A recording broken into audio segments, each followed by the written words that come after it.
चंद्रकांत पुलकुंडवार यांनी पालखी मार्गाच्या आणि तळावरील कामांची पाहणी केली।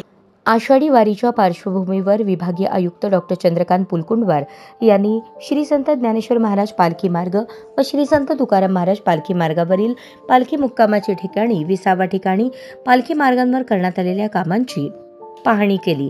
तसेच पालखी तळावर आवश्यक त्या ठिकाणी मुर्मीकरण, सपाटीकरण याची पाहणी केली। मुक्काम व 20 ठिकाणी पिण्याच्या पाण्याची व्यवस्था, पाऊस आल्यानंतर जलावरोध मंडप कोणत्या ठिकाणी उभे केले जाणार आहेत त्या अनुषंगाने माहिती घेऊन वारकऱ्यांना कोणत्याही प्रकारच्या अडचणी येणार नाहीत यासाठी प्रशासनाने काळजी घेण्याबाबत त्यांना सूचित केले। नातेपुते, सदाशिवनगर, माळशिरस, वेळापूर, भंडीशेगाव, वाखरी, पिराची कुरवडे, बोरगाव, अकलूज, सराटी या सर्व पालखी मुक्कामाच्या ठिकाणची पाहणी विभागीय आयुक्त पुलकुंडवार यांनी केली। यावेळी माळशिरसचे तहसीलदार सुरेश शेजूळ, पंढरपूरचे तहसीलदार सचिन लंगुटे, अधीक्षक अभियंता संजय माळी, पंढरपूर नगर परिषदेचे मुख्याधिकारी महेश रोकडे, संबंधित तलाठी, ग्रामसेवक व सरपंच आदी उपस्थित होते।